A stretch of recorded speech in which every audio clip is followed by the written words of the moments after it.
పెళ్ళైనా పండగైనా వేడుక ఏదైనా పట్టుచీరల ప్రత్యేక వేదిక వారాహి సిల్క్స్. సాంప్రదాయానికి సౌందర్యానికి వారధి. సో గోల్డ్ కి సంబంధించి ఆర్నమెంట్స్ బెటరా, బిస్కెట్స్ బెటరా, గోల్డ్ స్కీమ్స్ ఉంటాయి కదండి, అవి ఎంతవరకు సేఫ్ అంటారు? Gold bonds, gold schemes, ornaments, gold బిస్కెట్లు, gold bars. In the best form of the gold is gold ornament. Biscuit కాదు, బిస్కెట్ కాయిన్ కాదు. ఎందుకంటే మీకు గోల్డ్ ప్రైస్ పెరిగితే కాయిన్ ప్రైస్ అంతే పెరుగుతుంది, గోల్డ్ ఆర్నమెంట్ ప్రైస్ కూడా అంతే పెరుగుతుంది. అంతే కదా. గోల్డ్ బాండ్ కొన్నా అలాగే పెరుగుతుంది. డిజిటల్ గోల్డ్ అంటున్నారు, గోల్డ్ బాండ్, గోల్డ్ అవి కూడా అంతే పెరుగుతాయి. అంటే అన్నీ పెరిగేది ఒకటే. కానీ అదే ఆర్నమెంట్ ఫామ్లో ఉంటే మనం కూడా కన్జ్యూమ్ చేస్తాం. ధర పెరుగుతుంది, ఇనేవే మీరు వాడుకుంటున్నారు దాన్ని. అది అద్భుతం కదా. ఇప్పుడు పాయింట్ వస్తుంది. అద్భుతం అంటారేంటి? 15% వేస్టేజ్ మేకింగ్ ఛార్జ్ ఎవరిస్తారు? స్టోన్ వెయిట్, అన్ని మేకింగ్ చార్జెస్. మరి అవన్నీ లేకుండా ఆ షేప్ రాదు కదా. అలా అయితే బిస్కెట్ ప్యూర్ ఉంటుంది కదా, బిస్కెట్ అనేది దానికి ఒక హోల్ వచ్చేస్తే ఇందులో ఇది చూడండి, స్టోన్స్ ఉంటాయి, రాళ్ళు ఉంటాయి, మన పగడాలు, ముత్యాలు, పూసలు అన్ని. మరి అప్పుడే కదా అన్నం వస్తుంది. కాయిన్ కి హోల్ పెట్టేసుకోపోయారా, ఏముండవు కదా, ఖర్చు ఉండదు పని.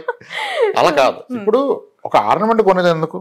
మన భార్య, మన పిల్లలు, వాళ్ళు హ్యాపీ, మనం హ్యాపీ, అందుకొరకు కదా. దాన్ని మీరు దాంతో కంపేర్ చేద్దాం. అంటే మీ ఆనందం ముందు ఆ 15-18% you need to lose it. మీరు అన్న నెక్స్ట్ స్కీమ్లు అది కూడా లేకుండా ఇస్తున్నారుగా. 11 months స్కీమ్ కడితే 15-18% వరకు మేకింగ్ ఛార్జ్ లేకుండా ఇస్తున్నారుగా. అది అద్భుతం. కట్టుకోండి. ఎస్. మళ్ళీ స్కీముల్లో డిఫాల్ట్ అయితే ఏంటి అన్నారు కదా. అంటే అయిందనుకోండి. ఇప్పుడు 10,000 గోల్డ్ స్కీమ్ కడుతున్నారండి. 10,000 కట్టాలంటే ఆయన శాలరీ కనీసం 70,000 ఉండాలి కదా. 70,000 శాలరీ పర్ మంత్ ఉంటే 10,000 కట్టగలుగుతారు. ఒకవేళ గోల్డ్ స్కీమ్ అతను ఎత్తేసారు. అది కంపెనీస్ యాక్ట్ ప్రకారం, రెగ్యులేషన్ ప్రకారం నడిపిస్తున్నారు. అది ఇన్ అడ్వాన్స్ పర్చేస్ స్కీమ్ అంటారు దాన్ని. అంటే ఒక గూడ్స్ తీసుకోవడానికి 11 నెలల ముందుగా అడ్వాన్స్ ఇవ్వచ్చు. అది గవర్నమెంట్ కంపెనీస్ యాక్ట్ ఉంది, దాని ప్రకారం నడిపిస్తున్నారు. ఇప్పుడు ఏమంటాడు, నేను 11 నెలలు కట్టాక ఆయన పారిపోతే ఏంటి? నువ్వు 11 నెలలు కట్టింది ఎంత? 1,10,000. అతను పారిపోయాడు అనుకోండి. నీ 2 నెలల జీతమే కదా, దాంట్లో జీతం ఏం పోదు కదా. నువ్వు ఇదంతా ఎప్పుడు ఆలోచించాలి? నేను పోయి పనికిరాని వెంచర్లో 30 లక్షలు పోతే ఏంటని ఆలోచించాలి కదా. 3 ఏళ్ల జీతం, 4 ఏళ్ల జీతం, ఇదంతా చిన్నదే కదా. ఇప్పుడు ఏ వ్యక్తి కూడా తన పూర్తి జీతం కట్టడు కదా. జీతంలో నువ్వు 10%, 15% అది పోతే 1 నెల జీతం అయిపోయేది, జీవితం పోదు కదా.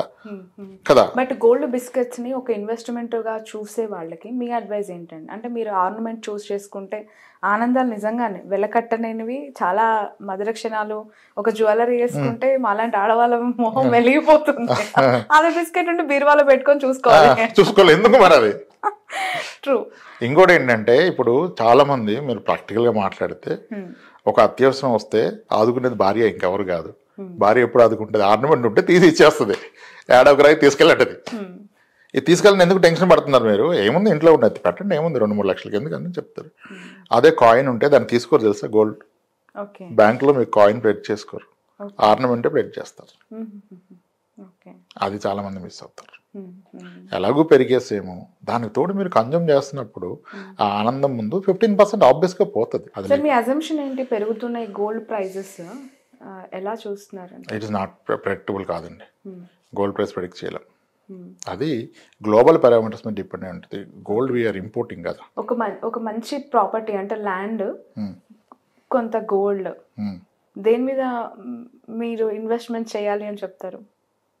పోనీ ఇన్వెస్ట్మెంట్ చేస్తే వీటిలో ఏది ఫస్ట్ ప్రయారిటీ చేసుకోవాలి? ఒక వ్యక్తి 20 లక్షలు పెట్టి బంగారం కొన్నాడు, ఒక వ్యక్తి 20 లక్షలు పెట్టి స్థలం కొన్నాడు. ఇద్దరు ఒకే కంపెనీలో జాబ్ చేస్తున్నారు. ఒకరోజు ఇద్దరికి జాబ్ పోయింది. 20 లక్షలు పెట్టి స్థలం కొన్నాడు ఏం చేయగలుగుతాడు? దాని నుంచి ₹1 ఆదాయం ఉంటుందా? అమ్మగలడా? ఒక్క మంత్ పే స్లిప్ లేకపోతే మీకు పర్సనల్ లోన్ కూడా రాదు. ఆఖరికి ఇంటి మీద టాప్అప్ లోన్ కూడా రాదు. కానీ అదే గోల్డ్ ఉంటే ఇమీడియట్గా సిబిల్తో సంబంధం లేదు, వస్తుంది కదా. That's what liquidity planning. అంటే మీకు 50 తులాలు బంగారం ఉంది, 20 లక్షల ప్లాట్ ఉంది, ఓకే. నాకు బంగారమే లేదు, నేను ప్లాటే కొంటాను, బంగారం పెరగదు, ప్లాట్ బాగా పెరుగుద్ది అంటే తప్పదు. ఇది అది 2 ఈక్వల్గా బిల్డ్ చేయండి. కానీ మొత్తం అక్కడ పెడితే మీ అవసరానికి ఆదుకోలేదు కదా. ఓవర్ నైట్ సేల్ అవ్వదు. ఎస్, ఓవర్ నైట్ కాదు, ఓవర్ మంత్స్ కూడా అవ్వట్లేదు అండి కదా. అది అమ్మినా మళ్ళీ చెప్పానుగా, సగం క్యాష్ మీకు వైట్ రాదు, దాన్ని ఏమీ చేయలేరు. ఈ ఛాలెంజెస్ అన్నీ ఉంటాయి. అంటే అన్ని ఆస్పెక్ట్స్ ఇలా ఒకటి అవ్వదు కదా. ఓకే. ఇలా ఒక వ్యక్తికి మనం ఎంత డిస్కస్ చేస్తాం, 1 hour కూర్చుంటే ఒక 3 topics. కానీ ఇంకా ఎన్ని ఉన్నాయి? గోల్డ్, ప్లాట్, హౌస్తో లైఫ్ అయిపోయిందా? పిల్లల ఎడ్యుకేషన్ ఏంటి, పిల్లల మ్యారేజ్ ఏంటి, మన రిటైర్మెంట్ ఏంటి, అవన్నీ చెప్పడానికి టైం సరిపడదని ఈ బుక్ రాయటం జరిగింది. నిజంగా సార్ చాలా అద్భుతంగా ఉంది. ప్రతి మిడిల్ క్లాస్, ప్రతి ఫ్యామిలీ మెంబర్ చదవాల్సిన, అంటే ఇన్వెస్ట్మెంటే కాదు, పర్సనల్గా మనం సంపాదిస్తూ ఉన్నాము అంటే ఆ అమౌంట్ని మనం లైఫ్లో దేనికి ఎంత ఖర్చు చేయగలగాలి, మన ఫ్యూచర్ పిల్లలకి ఎంతవరకు సేవింగ్ చేయగలగాలి అనేది చాలా ఎక్సలెంట్గా ఆయన పాయింట్ వైజ్గా రాసి పెట్టారు. 100% నేను కూడా టైం ఉన్నప్పుడు చదువుతాను. అందరినీ కూడా చదవాలని చెప్తూ ఉన్నాను. మీరు చదివితే మనం నెక్స్ట్ ఇంటర్వ్యూ చేద్దాం. సార్ నాకు పెద్ద ఎగ్జామ్ పెట్టారు అయితే. మీరు చదివాక చేద్దాం, అప్పుడు మీరు డిబేట్ చేయొచ్చు నాతో. తప్పకుండా.